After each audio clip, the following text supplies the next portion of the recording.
नमस्कार। दिन भर की डिफेंस खबरों पर आपका स्वागत है। आज के इंपॉर्टेंट हाइलाइट्स की बात की जाए तो भारत फ्रांस से भारी मात्रा में फाइटर जेट्स खरीद रहा है, लेकिन भारत ने फ्रांस के सामने एक और प्रस्ताव रखा। प्रस्ताव ये कि फ्रांस हमें कई और टेक्नोलॉजीज भी ट्रांसफर करे, लेकिन फ्रांस ने भारत को साफ मना कर दिया है। इसके अलावा भारत के जम्मू एंड कश्मीर में भारतीय सेना ने कई आतंकी पकड़े हैं, जिनके हाथ में अमेरिका द्वारा निर्मित कई आधुनिक बंदूकें पाई गई हैं। जिसके बाद सेना ने भी ये फैसला लिया है कि अब हम सैनिकों को उससे भी ज्यादा आधुनिक बंदूकें देने वाले हैं। इसके अलावा भारतीय नौसेना का एक जहाज विश्व की सबसे बड़ी अंतर्राष्ट्रीय अभ्यास में पहुंच चुका है। साथ ही जल्द ही भारत के अंदर सऊदी अरेबिया में इस्तेमाल होने वाले कई एडवांस मिलिट्री ड्रोन्स भारत के अंदर मैन्युफैक्चर किए जाएंगे। और अभी तक सिर्फ यही खबरें सामने आ रही थी कि भारत इजरायल को हथियार भेज रहा है, लेकिन जल्द ही आपको मेड इन इंडिया हथियार सऊदी अरब के अंदर भी नजर आएंगे। आइए आज के इस वीडियो में सभी डिफेंस खबरें आपको बताते हैं। यदि आपको हमारी ये नई सीरीज पसंद आ रही है तो इसे लाइक और चैनल को सब्सक्राइब जरूर कीजिएगा। सबसे पहले और इम्पोर्टेंट अपडेट की बात की जाए तो यूरोप का एक छोटा सा देश जिसका नाम है एस्टोनिया,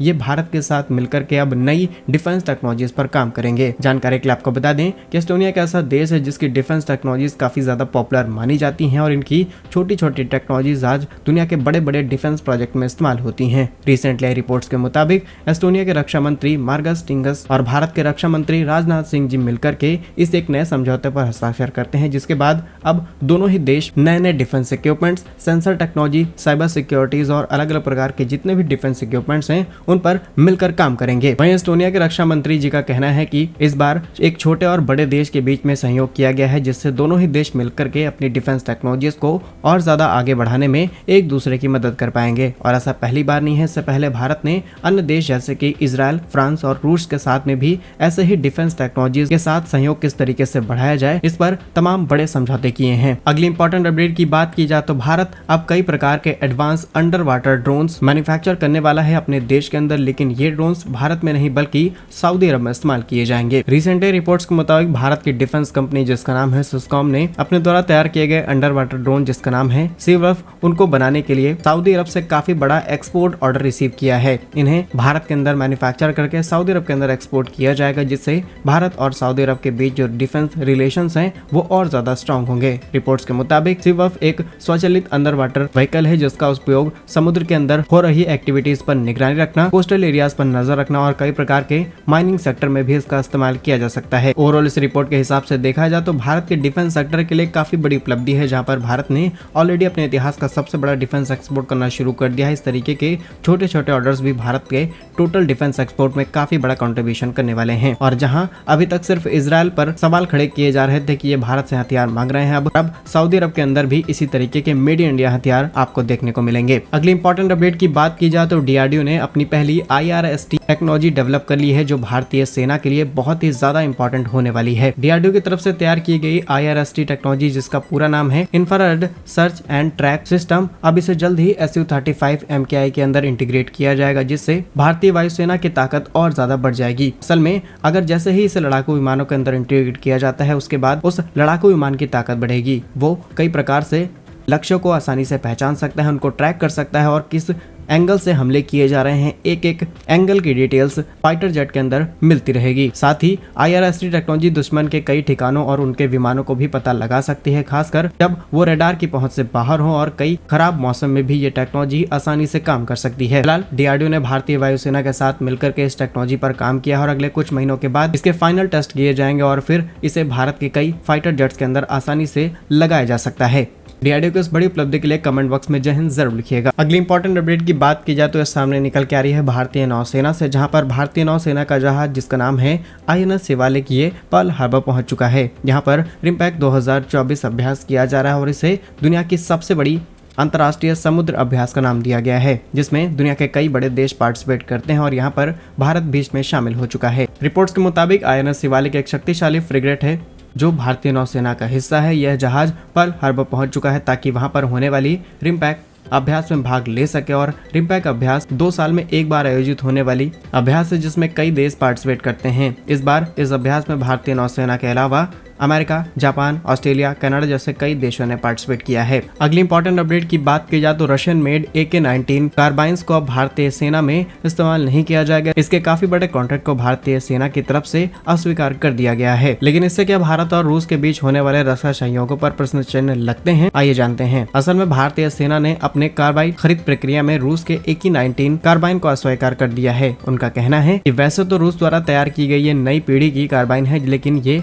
भारत की आवश्यकताओं को पूरा नहीं करती। हमें कई ऐसे सिचुएशन और कई ऐसे वेदर कंडीशन में कार्बाइन का इस्तेमाल करना होता है जहां पर ये शायद उतनी ज्यादा सक्सेसफुल बंदूक न मानी जाए। इसके अलावा कई और इम्पोर्टेंट रीजंस दिए गए हैं, लेकिन वो इन्फॉर्मेशन पब्लिक डोमेन में नहीं रखी गई है। लेकिन सवाल खड़ा होता है कि भारत और रूस के बीच जो रक्षा सहयोग है इस एक रिजेक्ट की वजह से खराब हो सकता है, तो ऐसा नहीं है। भारत और रूस काफी लंबे समय से डिफेंस पार्टनर है। भारत में इम्पोर्ट होने वाले डिफेंस इम्पोर्ट का काफी बड़ा हिस्सा रूस से आता है, लेकिन भारत लगातार अपने डिफेंस इम्पोर्ट्स को कम करने की कोशिश में लगा हुआ है और कोशिश की जा रही है कि हम ज्यादा से ज्यादा चीजों को अपने देश के अंदर ही मैन्युफैक्चर कर सकें। और बात रही भारत और रूस के बीच रिश्ते की, तो ऑलरेडी भारत के अंदर AK-203 का प्रोडक्शन चालू हो चुका है और इसे भी भारत और रूस की मदद से देश के अंदर तैयार किया गया है। अगली इंपॉर्टेंट अपडेट की बात की जाए तो भारत और फ्रांस के बीच इंपॉर्टेंट कॉन्ट्रैक्ट साइन किए गए हैं। नेगोशिएशन शुरू हो चुके हैं ताकि हम जल्द से जल्द 26 Rafale M fighter jets Bharat के अंदर ला सकें। वैसे तो भारत और फ्रांस के बीच में ये कॉन्ट्रैक्ट करीब 50,000 करोड़ रुपए का है, जिससे भारत के अंदर एडवांस फाइटर जेट्स की संख्या करीब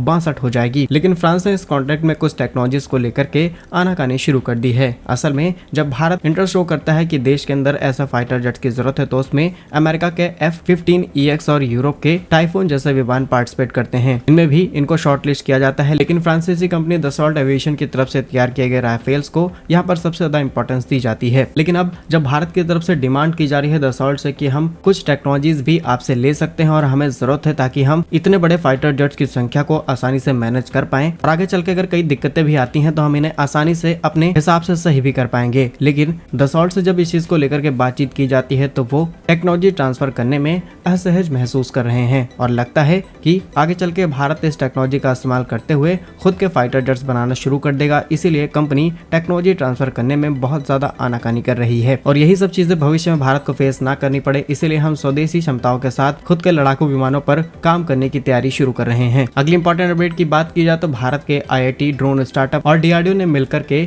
एक नई उपलब्धि हासिल की है। डिटेल्स की बात की जाए तो IIT मद्रास के स्टार्टअप स्काई स्पीड रोबोटिक्स की तरफ से प्रेजेंट किए गए ड्रोन टेक्नोलॉजी को DRDO ने पहला स्थान दिया है। असल में DRDO एक कंपटीशन ऑर्गेनाइज कराया जिसका नाम है युद्धक ड्रोन टेक्नोलॉजी चैलेंज, जिसमें इसी ड्रोन स्टार्टअप ने पहला स्थान हासिल किया है। इन्होंने एक नया ड्रोन तैयार किया जो कि पूरी तरीके से ऑटोमेटिक चल रहा था। ये आर्टिफिशियल इंटेलिजेंस के साथ इंटीग्रेट और मशीन लर्निंग का भी इस्तेमाल कर रहा था। और जब इस ड्रोन की टेस्टिंग की जाती है तो अलग अलग ऑब्जेक्ट्स को आइडेंटिफाई करना, उन्हें ट्रैक करना और उनका पता लगा करके सही अंदाजा लगाने की ये चीज एग्जैक्टली क्या हो सकती है, इसमें काफी ज्यादा एक्यूरेसी दिखाई है। जिसके बाद DRDO ने इन्हें पहला स्थान दिया है और DRDO जैसे संस्थान की तरफ से पहला स्थान पाना बड़ी बात है। इससे पता चलता है कि देश के IITs और रिसर्च में कितना ज्यादा काम किया जा रहा है, इसी के साथ देश के लोगों का दिमाग कितना ज्यादा तेज है। अगली इंपॉर्टेंट अपडेट की बात की जाए तो भारत के जम्मू एंड कश्मीर में पुलिस के हाथ कुछ आतंकवादी लगे हैं जिनके पास अमेरिका द्वारा निर्मित कई आधुनिक बंदूकें पाई गई हैं, जिसके बाद अब Bharat Jammu and Kashmir police Israel और जर्मनी से कई आधुनिक हथियार अपने पास लाने वाली है। रिपोर्ट्स के मुताबिक हाल ही में कठुआ और डोंडा में पुलिस के साथ मुठभेड़ में करीब